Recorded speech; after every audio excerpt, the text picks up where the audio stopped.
Bonjour tout le monde, j'espère que vous allez bien. Bon retour sur ma chaîne et bienvenue si vous êtes nouveau. N'oubliez pas de vous abonner en cliquant sur s'abonner en bas en rouge et vous pouvez cliquer sur la petite cloche, comme ça vous recevez les vidéos 2 fois par semaine.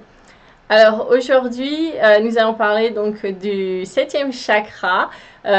Donc c'est notre dernière vidéo sur les chakras. J'espère que vous avez bien travaillé sur vous. Donc le 7e chakra qui est le chakra couronne ou aussi appelé chakra coronal ou Sahasrara, qui se situe donc au-dessus de la tête, juste ici. Et donc, je vais vous donner un petit peu des conseils pour comment l'équilibrer, l'ouvrir, balancer, etc., l'harmoniser. Et je vais commencer par vous dire un petit peu quels sont les problèmes physiques et émotionnels qu'on peut avoir si ce chakra n'est pas très équilibré. Alors, si vous savez déjà que vous avez besoin de travailler ce chakra, vous pouvez avancer la vidéo de 5-10 minutes pour aller directement au conseil. Et sinon, si vous n'êtes pas sûr, bah, écoutez ce que je vais vous dire. Donc, ce chakra-là est très important pour tout ce qui est notre connexion à là-haut, à l'au-delà, à plus grand que soi, au divin, voilà, à se sentir vraiment connecté avec le divin, avec Dieu, avec l'univers, etc. Donc c'est très important pour tout ça. Alors s'il n'est pas assez équilibré, donc il peut être trop fermé ou trop ouvert. Notre chakra n'est jamais bloqué. Hein. Parfois il y a des gens qui disent j'ai le chakra bloqué. Alors le chakra n'est jamais bloqué. S'il était bloqué, on ne serait pas là. Hein. Donc il est toujours en fonction en fait, mais parfois il est trop fermé ou trop ouvert. Par contre, on peut avoir des blocages émotionnels ou physiques qui ralentissent l'énergie et donc qui font qu'il est plus fermé ou plus ouvert. Donc les problèmes physiques, donc ça va être tout ce qui est relié en fait au niveau de la tête. Donc tout ce qui est des problèmes neurologiques, ça peut être des problèmes donc de la tête, des maux de tête, des problèmes reliés à la dépression. Ça peut être des problèmes reliés aussi aux nerfs, si vous avez des problèmes avec vos nerfs. Ça peut être aussi des problèmes avec des insomnies, si vous avez du mal à dormir. Donc ça, par exemple, ce sont certains problèmes physiques. Aussi, être très sensible à la lumière, au soleil, à la lumière, etc. Donc qui est un petit peu relié quand on a des maux de tête très forts et qu'on ne supporte pas, par exemple, l'éclairage, la lumière. Et ben voilà, ça peut être relié à ça également. Ensuite, les problèmes émotionnels, donc s'il est trop fermé, ça veut être qu'on va être très dans le monde matériel, très rattaché aux choses matérielles. Voilà, donc un côté un petit peu aussi qui peut être un côté isolé, où on est coupé de tout, on s'éloigne de tout, on est dans l'isolation par exemple. Ça peut être qu'on n'est pas ouvert sur le monde, qu'on est bien évidemment déconnecté, hein, déconnecté de là-haut, mais du coup ça va se manifester en étant déconnecté du monde, des gens autour de nous, etc. Et puis aussi, par exemple, les gens qui sont dans le je ne crois en rien, voilà, ça, forcément, ce chakra-là, il n'est pas ouvert du tout, il est très, très, très, très fermé si ce sont des personnes qui ne croient en rien, etc. Ça veut dire que ce chakra est fermé. Ensuite, si le chakra est trop ouvert, ce qui est possible, c'est plus rare, mais c'est tout à fait possible. On va être dans l'hypersensibilité, voire l'illumination, mais du mauvais côté en fait, dans le côté perché, dans le côté on devient un peu fou, on perd pied. Voilà, donc c'est très important de garder quand on travaille ce chakra-là. C'est comme une balance, un équilibre, et c'est très important quand on travaille ce chakra là-haut, couronne et le chakra du 3e œil, de travailler le chakra racine, le premier chakra, pour rester ancré à la terre, les pieds sur terre, et ne pas voilà, perdre pied complètement et garder cet équilibre. C'est comme une balance. Si vous allongez par terre, votre corps doit rester équilibré. Voilà. Donc ça, c'était important à mentionner et à partager. Donc, la couleur, je vais commencer avec la couleur comme d'habitude. Donc, la couleur pour ce chakra, donc notre 7e chakra, ça va être une couleur qui est en rapport avec la divinité, une couleur pure. Donc, forcément, vous avez deviné, ça va être la couleur blanche, avec parfois représentée avec des paillettes dorées, ou vous pouvez carrément la voir en couleur dorée, hein, comme si vous voyez les images avec les saints qui ont l'auréole comme ça, autour de leur tête qui est dorée. Alors ça pour les personnes qui voient l'aura, etc., ça peut être aussi les gens qui sont très très développés spirituellement, les sages, les maîtres, voilà, les maîtres ascensionnés, etc., vont avoir un petit peu comme un cône qui s'ouvre comme ça. Et qui va être une lumière dorée qui part de leur tête. En général, on va voir une lumière plutôt blanche. Après, en fonction, il y a des livres et des enseignements qui vont représenter couleur violette. Donc ça, c'est tout à fait possible aussi. Il faut savoir que le chakra du 3e œil, donc ici, avec la couleur indigo mélangée de violet, souvent va se mélanger ici, donc on va avoir du violet ici. Donc, suivez votre intuition, suivez votre cœur, ce qui vous attire. Votre cœur ne vous trompe pas. Donc, si vous êtes plus attiré par le violet, allez vers le violet. Si vous êtes plus attiré par le blanc ou l'or, allez vers ces couleurs-là. Et ensuite, vous pouvez porter des vêtements de cette couleur. Vous pouvez mettre des fleurs dans votre maison. Donc, par exemple, si c'est la couleur blanche, vous pouvez mettre des roses blanches dans votre maison et se connecter à cette couleur en sachant que vous travaillez en ce moment votre chakra couronne et se connecter à cette couleur parce que les couleurs sont des vibrations et se connecter donc à cette vibration également. Donc ça, c'est la première chose. La deuxième chose, on peut utiliser les pierres. Donc les pierres, vous pouvez utiliser, si vous avez la chance d'avoir des diamants, le diamant est très bon pour ça. Vous pouvez effectivement utiliser donc pierre blanche, le quartz, du quartz cristal clair. Vous pouvez utiliser de la pierre de lune également. La pierre de lune est très bonne pour ça également.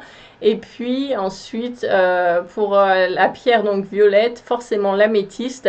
L'améthyste est une pierre très très bonne, très positive, qui dégage les énergies négatives, etc., qui peut vraiment être utilisée pour beaucoup de choses.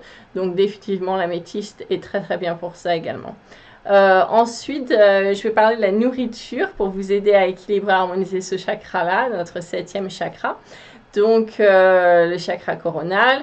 Donc, dans chaque vidéo, je vous parle de la nourriture qui va aider. Alors, dans ce cas-là, du chakra coronal, c'est que la nourriture, en fait, n'est pas trop recommandée.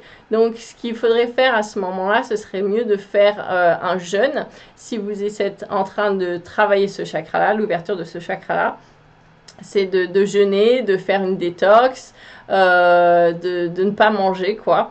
Voilà, et de boire donc beaucoup d'eau, par contre, hein, pour renouveler vos cellules, buvez beaucoup d'eau. Et ne mangez rien. Donc, alors ça, c'est assez difficile pour certaines personnes, hein. Moi, la première, j'ai beaucoup de mal à faire des jeûnes.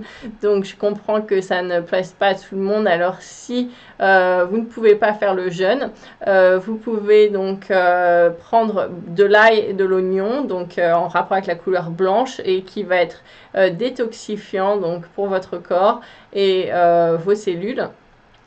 Et vous pouvez aussi prendre, en rapport avec la couleur donc violette, des blueberries, des blackberries, donc toutes les baies qui sont de la couleur violette, noire, même de la framboise aussi, hein, ça peut aider beaucoup.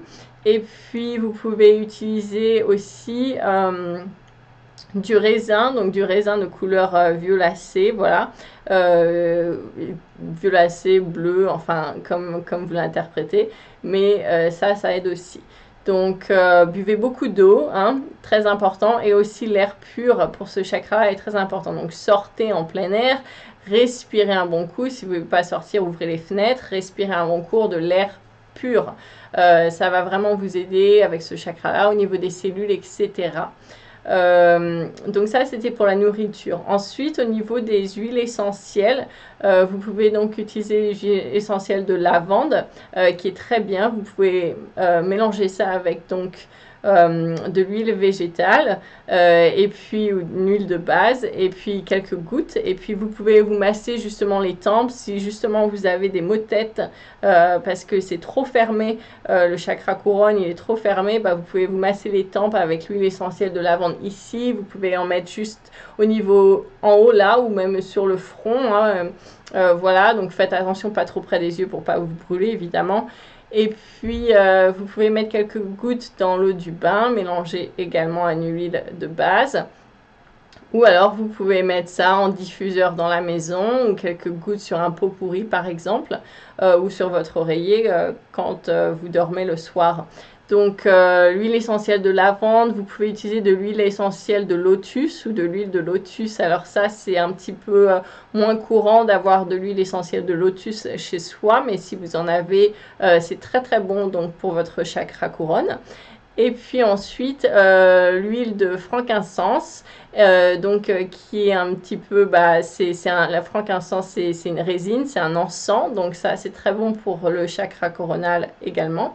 Et la myrrhe, l'huile essentielle de myrrhe également, parce que ce sont deux encens, enfin, encens, huile essentielle, hein, qui sont très connectés au divin, à là-haut, et de façon, d'ailleurs, bah, dans les anciens livres, etc., dans l'histoire, ce sont des huiles essentielles qui ont été très utilisées pour se connecter au divin.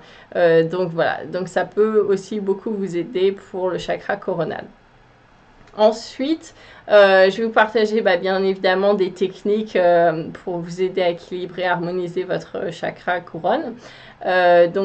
Pour ça, eh bien, la première chose, c'est effectivement la méditation, vous l'avez deviné. Donc, méditez, hein, videz votre esprit, méditez, connectez-vous à là-haut. Donc, ça va être très important. Ensuite, lors de vos méditations, vous pouvez faire un son qui va vous aider à ouvrir ce chakra donc coronal. C'est faire le son M. C'est un M prolongé, d'accord? Donc, vous allez le faire aussi longtemps que ça vous convient et puis vous faites bien résonner le son dans votre corps tout autour de vous. Donc je vais vous donner l'exemple. Donc c'est M, donc ça va faire donc voilà, vous le faites comme ça et c'est un petit peu ce bourdonnement, presque un bourdonnement d'abeille, j'ai envie de dire, et ça va aider ce chakra à s'ouvrir. Ensuite vous pouvez donc faire des respirations. Et alors en faisant la respiration, vous allez imaginer que vous avez un petit clapet qui s'ouvre et qui se referme, et en fait qui s'ouvre et qui se referme en même temps que vous faites les respirations assez rapides. Donc c'est en même temps que ça, et ça va l'activer. Donc ça c'est la deuxième technique. La troisième technique, c'est que vous pouvez utiliser la visualisation. Donc vous allez visualiser un faisceau de lumière qui vient du ciel à travers votre chakra couronne, donc le chakra coronal ici, et qui va traverser votre tête. Et alors ça peut être un faisceau de lumière donc blanc, tout blanc, ou alors blanc avec des paillettes or, ou alors vous pouvez faire blanc avec des paillettes or et argent, ou un faisceau de lumière or, ou un faisceau de lumière violet. Donc voilà, laissez votre intuition, ce qui vous convient naturellement, sans réfléchir, ça va se faire naturellement. Et vous allez visualiser ça. Et ensuite, vous allez visualiser qu'il traverse votre chakra coronal et votre tête, puis ça va traverser tous vos chakras, descendre dans la terre, au centre de la terre, et puis ensuite l'énergie va remonter. Donc on nourrit la terre avec ce faisceau là, et ensuite l'énergie va remonter à travers le centre de la terre, à travers nos pieds, par tous nos chakras, et va remonter au ciel à travers le chakra coronal. Donc ça va aider à l'ouvrir, à le rééquilibrer, à l'harmoniser, etc. Donc c'est une super technique, très facile à faire. Vous pouvez faire ça quand vous voulez. Ensuite, vous pouvez, quand vous méditez, vous pouvez mettre par exemple votre cristal. Donc vous pouvez le mettre par exemple sur votre tête ici si vous êtes allongé. Vous pouvez le mettre directement en haut là sur le dessus de la tête si vous êtes assis en tailleur en lotus. Donc ça c'est une autre façon d'utiliser. Vous pouvez donc utiliser bien sûr les pierres, donc les bijoux. Vous pouvez utiliser des bijoux, donc par exemple là c'est un bijou avec tous les chakras. Donc là le 7e chakra c'est représenté par la pierre violette, l'améthyste. Donc vous savez que c'est ce chakra là. Si vous ne savez pas avec les bijoux, vous pouvez tout simplement compter 1, 2, 3, 4, 5, 6, 7. 7e chakra, chakra coronal. Donc ça c'est très facile à faire. Si vous voulez des bijoux sur les chakras, j'en ai sur ma boutique, sur Etsy, je vous mettrai le lien en dessous. Et puis, la dernière chose, donc, c'est de savoir que comme c'est notre 7e chakra, on a travaillé tous les chakras. Une fois que ce chakra est ouvert, ça amène à quoi? Ça amène à la Kundalini. Donc, la Kundalini, c'est quand tous nos chakras sont bien ouverts, bien alignés et que l'énergie circule. En fait, c'est la circulation de l'énergie vitale à travers tout votre corps. Et là, c'est super parce que là, vous êtes en gros invincible. Vous avez une pêche super. Vous êtes, votre système immunitaire est super fort, brillant. Enfin, voilà. Donc ça, c'est vraiment super quand on arrive à ce niveau-là. Et c'est l'équilibre parfait des énergies. La circulation parfaite des énergies. Donc, il faut savoir que quand on travaille le chakra coronal, c'est la même chose avec le chakra du 3e œil. C'est très important de travailler en même temps le premier chakra pour rester ancré à la terre, garder cette connexion à la terre et vraiment rester donc ancré, enraciné à la terre. Comme j'ai dit, c'est comme un cerf-volant. Le plus haut ça va aller, le plus besoin d'être bien attaché à quelque chose de ferme à la terre. Si vous ne faites pas ça, vous risquez de vous envoler comme le cerf-volant et ça va créer des personnes perchées, des personnes voilà, qui sont un peu à l'ouest, etc. Donc c'est très important de garder cet équilibre. C'est comme une balance, hein, comme j'ai dit au début, et on doit équilibrer des deux côtés pour rester équilibré et stable. Donc voilà, c'est très important. C'est tout. Donc j'espère que ça vous donne plusieurs conseils pour vous aider à harmoniser et équilibrer donc votre 7e chakra, le chakra coronal. Moi, je vous retrouve dans une prochaine vidéo. N'oubliez pas de liker si vous avez aimé, mettez un pouce bleu, partagez, abonnez-vous et puis passez une bonne semaine. N'oubliez pas de briller votre lumière tout autour de vous et partager votre amour et de bien travailler sur vous. Et puis je vous retrouve pour une prochaine vidéo vendredi. Merci, ciao.